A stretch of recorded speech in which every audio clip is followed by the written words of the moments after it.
If you're looking for a project manager or really just scratching the surface of what these things are, why you would use it, and how to actually go about effectively doing it, then this is the video for you. Today we're going to go through a 101 beginner's guide complete overview of Asana for Realtors. Maybe you've researched Asana before and you're interested in learning how to use it. Maybe you've looked at Monday, ClickUp, Notion, all sorts of other different tools that you can use, and there's so many out there and they're all good. They all have pros, they all have cons.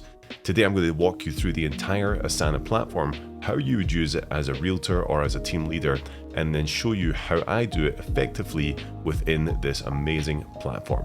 So let's dig in. Now before we jump into the actual screen share, a lot of people struggle with why you would use something like this, how it all breaks down, because project managers can be overwhelming. When you look at them, you can go onto the screen and it looks all crazy. There's so many different things going on and you can't make sense of it logically. And I want to break down how Asana does this really effectively and show you what this looks like. So inside Asana, there's a layered structure, an organizational structure of how you would do things. The first one up here is your organization. So whether you are a solo agent or a team leader, whatever that is, that's your thing. Could be your brokerage, could be your team, could be just your solo business. From there, as Asana breaks things down, you're going to build out teams. So you have teams. You can have as many teams as you want or as little teams as you want. So we're going to jump into this inside the platform, but this could be a marketing team, a social media team, could be a showing team, could be a listing team. It also could be something if you were running a brokerage that was across different cities and states, could be teams for those specific things. And we'll jump into that as we go. Now for teams, then you start to break things down into projects. So projects that those teams are working on. Again, as many as you want, as many fits in. Inside the projects then comes tasks. And of course, we're all going to have a ton of tasks. And then there's one more thing it breaks down from there, which would be subtasks and comments. So I just kind of want to show you how the organizational structure inside of Asana actually works. You've got your big overall picture of your company, your business, your team, however you want to run it. Then it goes down into teams inside of your business. Could be, it also honestly could be yourself, but just within multiple functions. Sometimes we have to separate ourselves from the different things that we're doing, marketing, social media, branding, lead gen. Like if you want to separate yourself, sometimes it can actually help to do that. Then within those teams, we got projects. So if it was a social media team, you could obviously have your Instagram projects, your Facebook projects, YouTube projects, all the different things you would do in there. Then of course, with these projects, you'll have all your tasks. And then we've got subtasks and comments. So hopefully that's clear. Hopefully that makes a little bit more sense, because once we move into the platform in just a second here, this will make a lot more sense now that you can see it up front and understand how you go about setting something up in Asana. Because if you just look, it's going to be overwhelming to begin with. And the last thing I'll say on this, the nice thing to know is that you're already looking at it like, oh my gosh, there's all these different things. But just know that typically your tasks, subtasks, and comments here are the most likely to change, be added, be deleted, and keep on moving. Like these are your real things that you're watching all the time. Typically, our projects, we set them out for a quarter or a goal, whatever that is. Your teams aren't probably going to change that much. And then, of course, your organization is your business. That's typically set in stone. So even though there are multiple different things in this chart here, really the tasks, the subtasks, and the comments are the only things that are going to be constantly on the move. So once you have all this part set up, then it becomes less crazy inside of there, because the only things that are chopping and changing, the only things you're getting notifications for are the relevant tasks for the projects that you're working on with the teams inside of your organization. Clear as mud? Okay, let's jump in. Okay, here we are inside the platform, inside Asana. So once you get here in your homepage, this is really your dashboard, and you can coordinate this, set this up however you want. You can look at your projects, you can look at upcoming tasks, you can look at tasks you've assigned, you can look at the people in your business, you can look at goals if you're on that kind of plan. But everything here you can set up and customize by yourself just by coming over here, hitting the customize button, doing all that. You can change the colors, you can do all sorts of different things in here, have notepads, all this jazz in here. We're not going to jump too deep into that today. Now, before we move on, if you want a cheat sheet and document to help you go through this, you can click the link below here. It's a PDF, will help you go through this entire video. You can write things on it, you can take notes. Otherwise, let's keep on going. So down here underneath home, you can see my tasks. This is tasks that have been assigned to you. Anyone can assign it to you who's inside of your teams, which we'll get into later. This could be your teammates, your other agents, your managing broker, could be your TC, your VAs, whoever it is. But these are all tasks that are for you to do. Typically, they have due dates on them if people set them up right, collaborators if you're working with other people, and they'll always be assigned typically to the project that it's relevant to. Now, underneath that, we've got our inbox, not to be confused with your email inbox. This is your Asana inbox. So this is just information about what's been happening and what's going on. Are there things that people have left comments on that you need to know about? Are there updates to certain tasks? Have tasks been deleted? Have tasks been completed? You can see them all in here and go through things and have a look at different pieces of it. And you can see right here that we have lead magnets we're working on. I've let them know what the trigger is for that lead magnet. My marketing director is sending me images of what we're doing, how we're building it out inside of Go High Level. So you can really kind of see when people are commenting on things, the activity across the board on each task and projects as you see fit. And just like your email inbox, that I like to have it empty every day, you can just come in here and archive different notifications that you've got. You can also just hit E and that will start to archive everything out, and you can just get rid of it. So go through all your notifications so you have an empty inbox by the end of the day. And then next up here, if you come down, it is insights. Now, we're not going to get into this too much. This is to do with reporting, portfolios, goals. We're going to save that for a more advanced video. We're just going to cover the beginner stuff today, but you can see that you can create reports on different things that are going on. Portfolios is a collection of different projects that you can see all working in sync, all working together. And then goals are goals that you would set up. Now, you do need an advanced account for that, but we'll get into that on a later video. All right, so let's close that up and we'll move into teams. This is where the organizational structure really starts to come into play. Now, remember, you can create teams of just yourself in different departments, different things that you do, or you can create teams of multiple people, whatever you want to do. There's unlimited amount of teams that you can create. If you click here, you can see that you create new teams here. You can browse through your teams. So if I click that, I can just scroll through all the different teams that are going on here. And you can start to customize this. If you want to customize them and sort them in a different way, you can put one above the other. Or like I like to do, I just like to do alphabetical so they're easy to find. Now, if you hover over one of the teams, you can see all the projects inside of that team. And of course, you can create a new project straight from there, which we'll get into in just a little minute here. Let me go back. Or you can click the folder here and it will come up with things all about your team, who's in there, what goals we're working on, all the work that's going on inside that team, all the different messages that come up with the team, all back and forth, tons of different stuff. And then you can see exactly what everyone's working on. You can check out the calendar as well. Again, a little more advanced. We're not going to get too much into that. But you can set up your teams super, super easy by just clicking the plus button. And you can just create your new team. So this might be showing, let's say you got a new development or something. 123 Main Street Development. If I could spell it, that'd be awesome. Maybe we should get a spelling team right here. Members, you can just add whichever members you want to add to your team. So you can just shoot out all the emails at once, or if they're already in the system, you can just add them. For now, we'll just leave that. And then this is going to be here, membership by request. So a member has to request to join this team.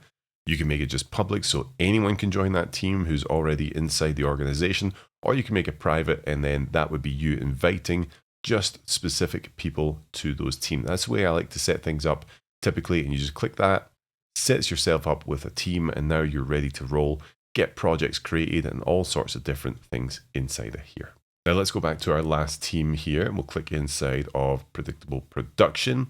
Then you would see if you want to invite a new team member, you can add them by email here. And if we're going to add someone in here, let's say right here, you can send them that invite. It'll go straight to their inbox. They click it and you're good to go. You can also come to advanced and change the permissions here of who gets what, who comes into the infrastructure, and what's going on. In general, with team settings as well, I like to put the description of what it is, what's the outcome of this team, what is the purpose of this team, and put some information in there so whoever joins it can see what the deal is with that team and what the actual purpose of forming it is.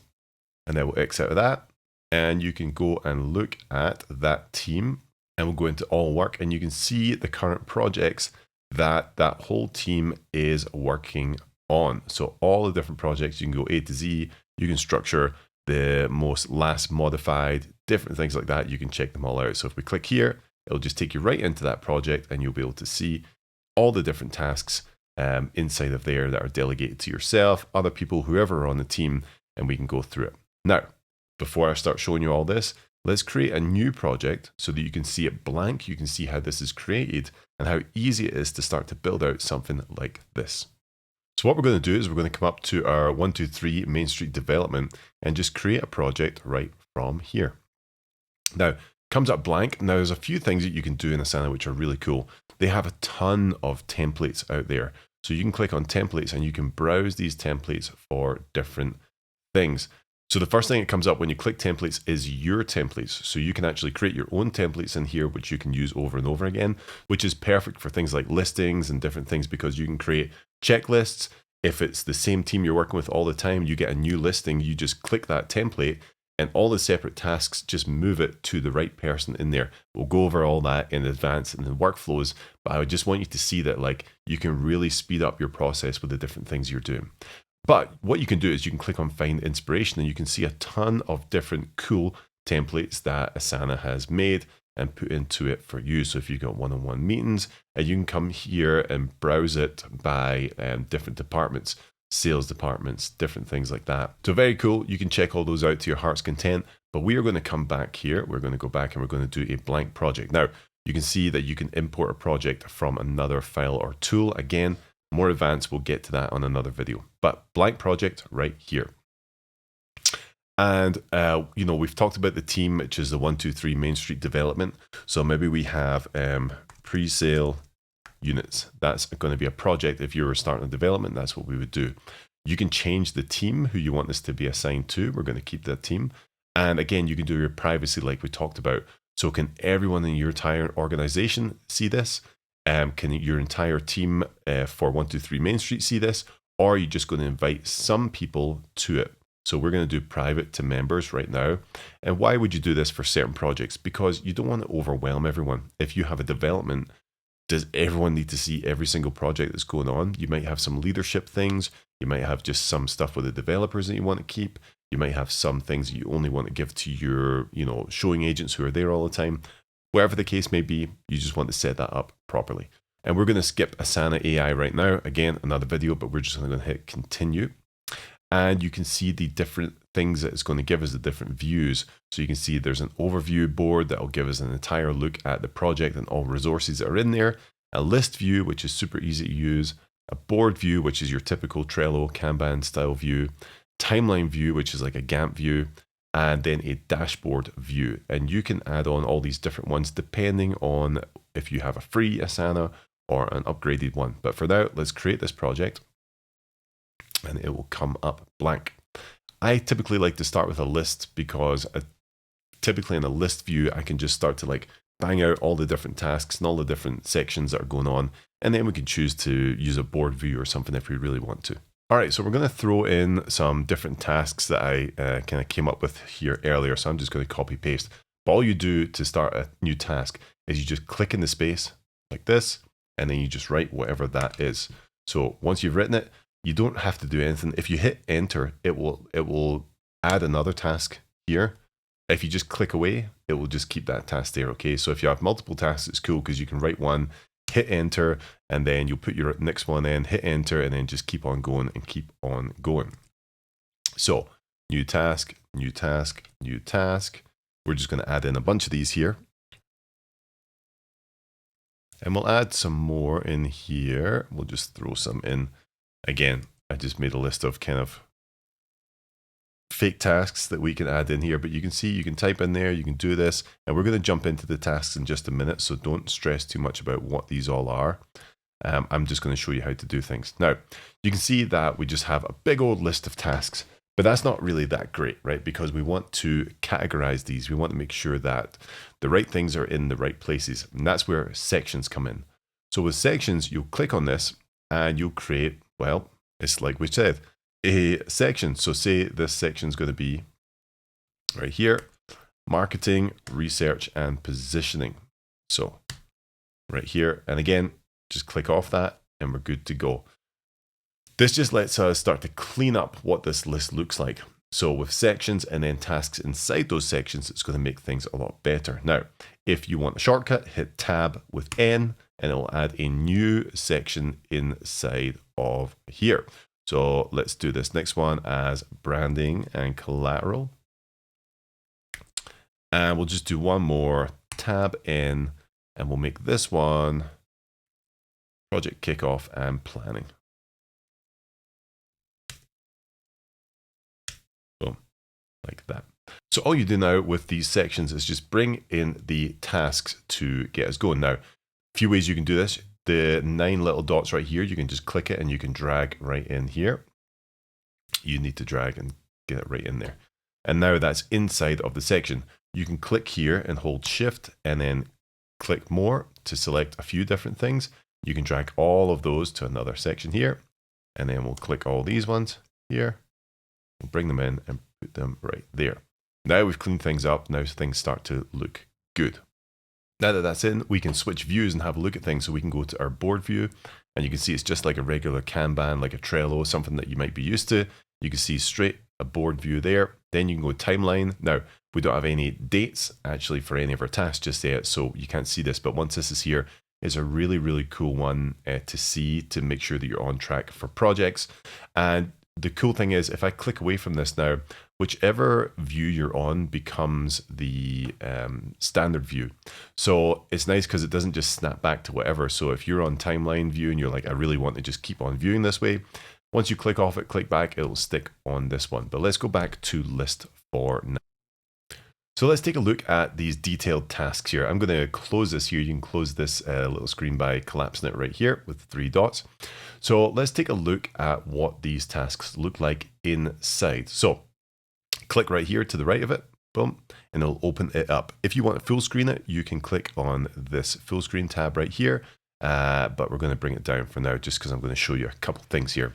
So you can see at the top, we have our assignee. So who's this task being assigned to? So click on yourself or click on whoever this task is assigned to. You can just click their face and you'll see it pretty easily here. Due date, when is this task due? So it might be the end of the week. You'll click it here. Whenever it's due, you can also come down here and add a time that this is due. So maybe it's due by 2:30 p.m. And does this repeat? So you can repeat this task on certain days and it will just keep on refreshing on those specific days. So if it was a repetitive task like posting on social media or something like that, you can just set it to check every single day, whatever it is, how often you want to do it and repeat it. But for now, we're going to uncheck that and come here. You just click off this and we're good to go. Now, projects.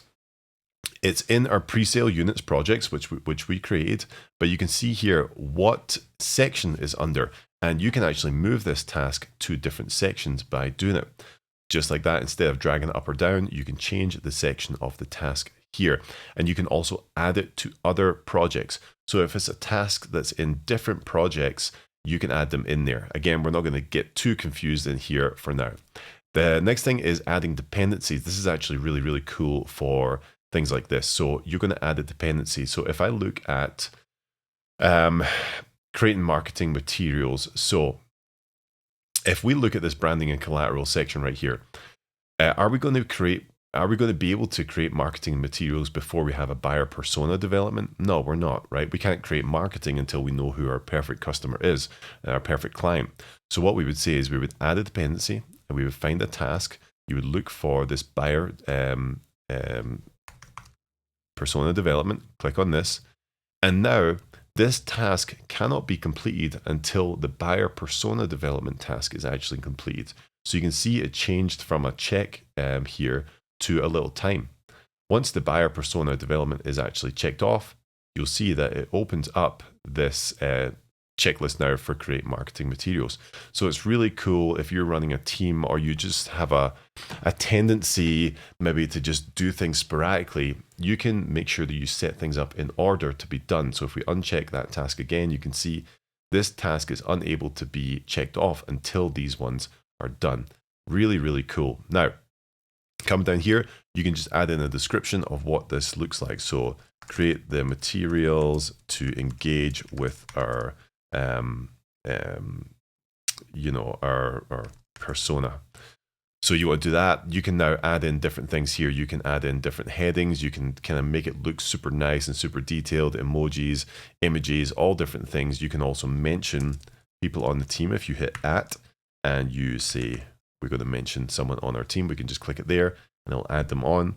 If you hit the backslash, it will come up with all those options that you can throw in there. And there are so many here. Again, we're not going to jump into it today. That'll be for a different, more advanced tutorial here. But then you can also just like change the way things look, just like you would in any kind of Word document. You can underline them, you can score them out, and do whatever you want to do. Now, you can create subtasks to the task. So if we're going to create marketing materials, what would be a subtask for this? So if it was a development, say, it might be, nice pamphlets. It could be social media or logos. It could be social media posts, whatever it is. But you can create subtasks that have to be done before this entire task can be checked off. And again, if you click in here, it looks exactly the same, right? You can kind of go down the rabbit hole and add subtasks on subtask on subtask.